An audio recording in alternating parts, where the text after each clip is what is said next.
श्री साईनाथाय नमः। आइए आज बाबा की परम कृपा से हम अध्याय 49 को आरंभ करेंगे।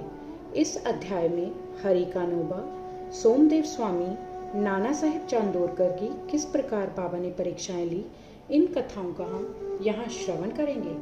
प्रस्तावना: जब वेद और पुराण ही ब्रह्म या सद्गुरु का वर्णन करने में अपनी असमर्थता प्रकट करते हैं, तब मैं एक अल्पज्ञ प्राणी अपने सद्गुरु श्री साईं बाबा का वर्णन कैसे कर सकता हूँ। मेरा स्वयं का तो यह मत है कि इस विषय में मौन धारण करना ही अति उत्तम है। सच पूछा जाए तो मूक रहना ही सद्गुरु की विमल पताका रूपी विरुदावली का उत्तम प्रकार से वर्णन करना है, परंतु उनमें जो उत्तम गुण हैं वह हमें मूक कहाँ रहने देते हैं। यदि स्वादिष्ट भोजन बने और मित्र तथा संबंधी आदि साथ बैठकर ना खाएं तो वह नीरस सा प्रतीत होता है, और जब वही भोजन सब एक साथ बैठकर खाते हैं तब उसमें एक विशेष प्रकार की सुस्वादुता आ जाती है। वैसी ही स्थिति साईं लीलामृत के संबंध में भी है। इसका एकांत में रसास्वादन कभी नहीं हो सकता। यदि मित्र और पारिवारिक जन सभी मिलकर इसका रस लें तो और अधिक आनंद आ जाता है। श्री साईं बाबा स्वयं ही अंतः प्रेरणा कर अपनी इच्छानुसार ही इन कथाओं को मुझसे वर्णित करा रहे हैं। इसलिए हमारा तो केवल इतना ही कर्तव्य है कि अनन्य भाव से उनके शरणागत होकर उनका ही ध्यान करें। तप साधन, तीर्थ यात्रा, व्रत एवं यज्ञ और दान से हरि भक्ति श्रेष्ठ है, और सद्गुरु का ध्यान इन सब में परम श्रेष्ठ है। इसलिए सदैव मुख से साईं नाम का स्मरण कर उनके उपदेशों का निधिध्यासन एवं स्वरूप का चिंतन कर हृदय में उनके प्रति सत्य और प्रेम के भाव से समस्त चेष्टाएं उनके ही निमित्त करनी चाहिए। भव बंधन से मुक्त होने का इससे उत्तम साधन और कोई नहीं। यदि हम उपयुक्त विधि से कर्म करते जाएं तो साईं को विवश होकर हमारी सहायता कर हमें मुक्ति प्रदान करनी ही पड़ेगी। अब इस अध्याय की कथा श्रवण करते हैं। प्रथम कथा हरि का नोबा की सुनते हैं। बंबई के हरि का नोबा नामक एक महानुभाव ने अपने कई मित्रों और संबंधियों से साईं बाबा की अनेक लीलाएं सुनी थी, परंतु उन्हें विश्वास ही न होता था, क्योंकि वे संशयालु प्रकृति के व्यक्ति थे। अविश्वास उनके हृदय पटल पर अपना आसन जमाए हुए था। वे स्वयं बाबा की परीक्षा करने का निश्चय करके अपने कुछ मित्रों सहित बंबई से शिरडी आए। उन्होंने सिर पर एक जरी की पगड़ी और पैरों में नए सैंडल पहन रखे थे।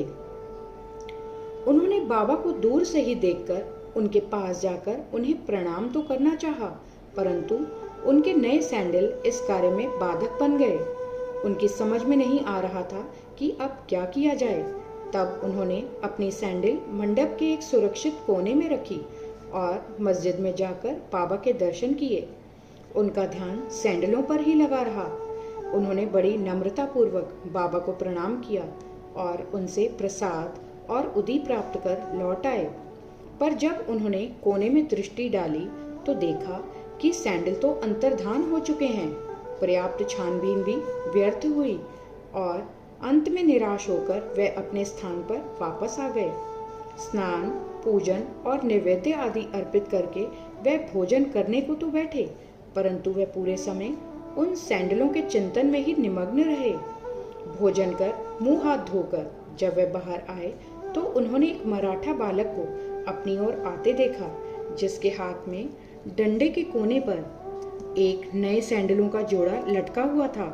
उस बालक ने हाथ धोने के लिए बाहर आने वाले लोगों से कहा कि बाबा ने मुझे यह डंडा हाथ में देकर रास्तों में घूम घूम कर हरि का बेटा, जरी का फेंटा की पुकार लगाने को कहा है, तथा जो कोई कहे कि सैंडल हमारे हैं, उससे पहले यह पूछना कि क्या उसका नाम हरि और उसके पिता का क अर्थात कानोबा से है।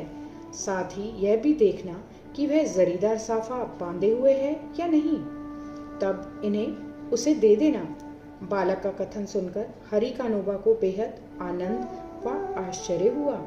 उन्होंने आगे बढ़कर बालक से कहा कि यह हमारे ही सैंडल हैं। मेरा ही नाम हरि और मैं ही क अर्थात कानोबा का पुत्र हूँ। यह मेरा जरी का साफा देखो। बालक संतुष्ट हो गया और सैंडल उन्हें दे दी। उन्होंने सोचा कि मेरी जरीदार पगड़ी तो सबको ही दिख रही है, हो सकता है कि बाबा की भी दृष्टि में आ गई हो, परंतु यह मेरी शिरडी यात्रा का प्रथम अवसर है। फिर बाबा को यह कैसे विदित हो गया कि मेरा ही नाम हरि है और मेरे पिता का कानोबा? वह तो केवल बाबा की परीक्षार्थ वहां आए थे। उसे इस घटना से बाबा की महानता विदित हो गई। उसकी इच्छा पूर्ण हो गई और वह सहर्ष घर लौट आया। आइए अब दूसरे संतशालु प्रवृत्ति के व्यक्ति सोमदेव स्वामी की कथा सुने, जो बाबा की परीक्षा करने आए थे। काका साहेब दीक्षित के भ्राता श्री भाई जी नागपुर में रहते थे। जब वह सन 1906 में हिमालय गए थे, तब उनका गंगोत्री घाटी के नीचे हरिद्वार के समीप उत्तरकाशी में एक सोमदेव स्वामी से परिचय हो गया। दोनों ने एक दूसरे के पते लिख लिए।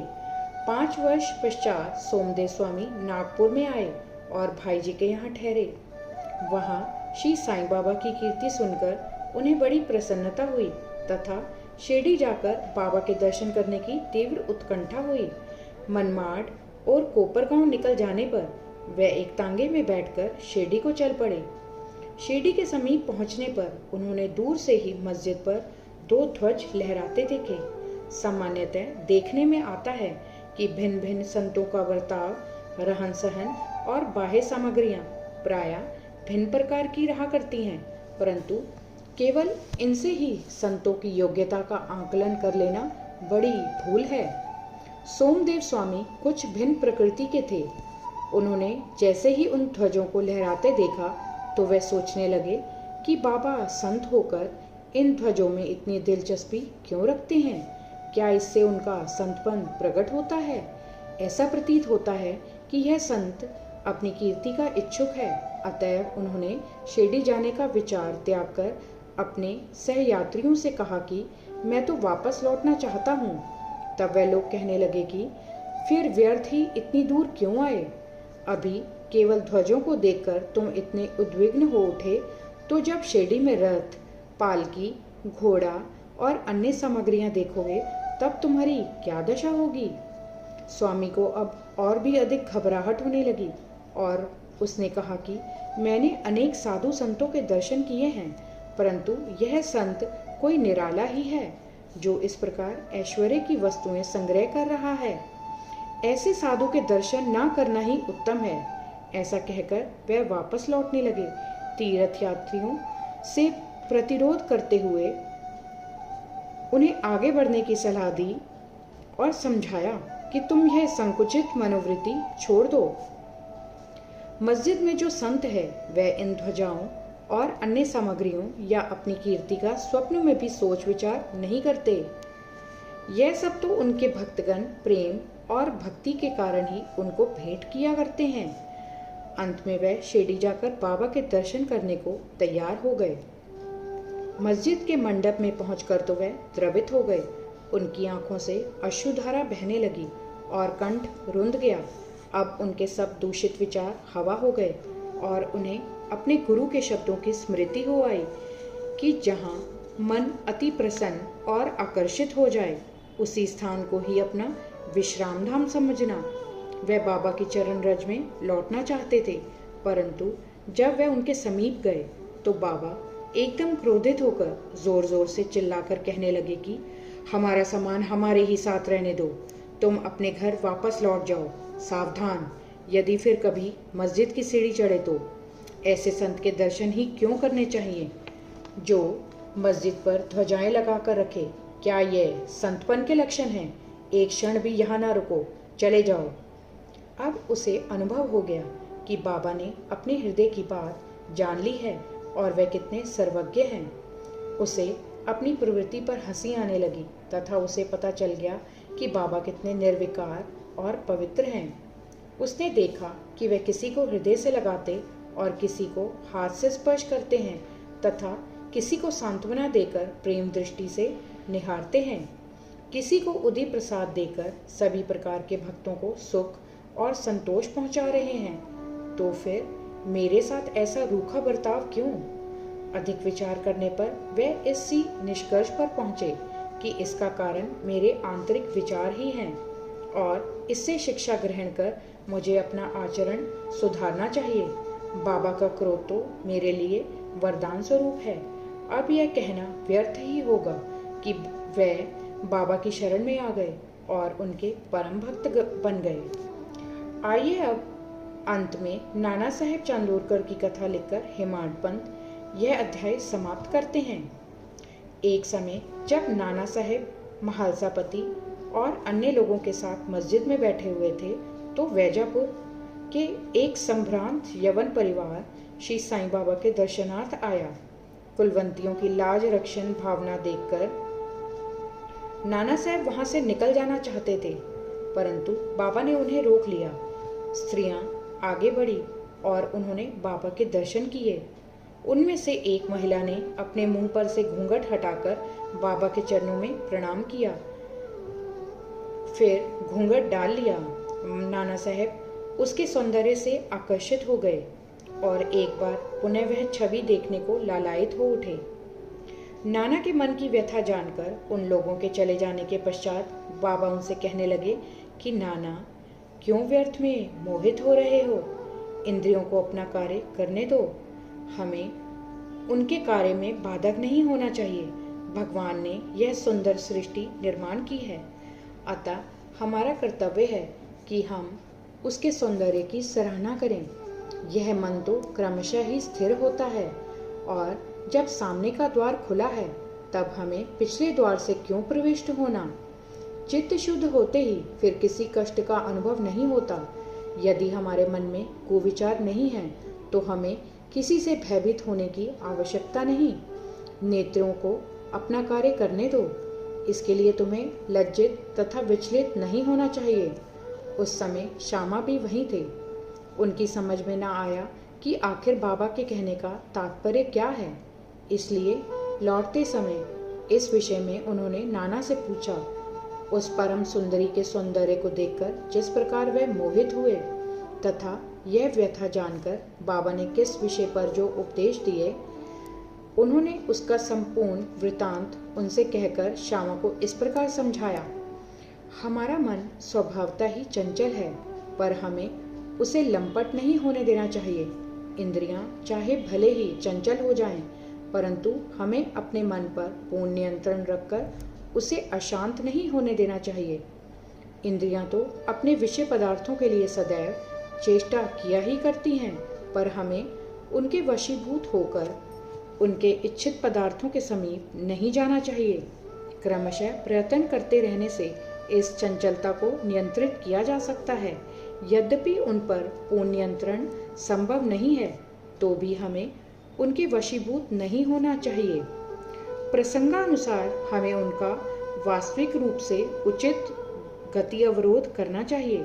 सौंदर्य तो देखने का विषय है, इसलिए हमें निडर होकर सुंदर पदार्थों की ओर देखना चाहिए। यदि हम में किसी प्रकार के कुविचार न आए तो इसमें लज्जा और भय की आवश्यकता ही क्या है?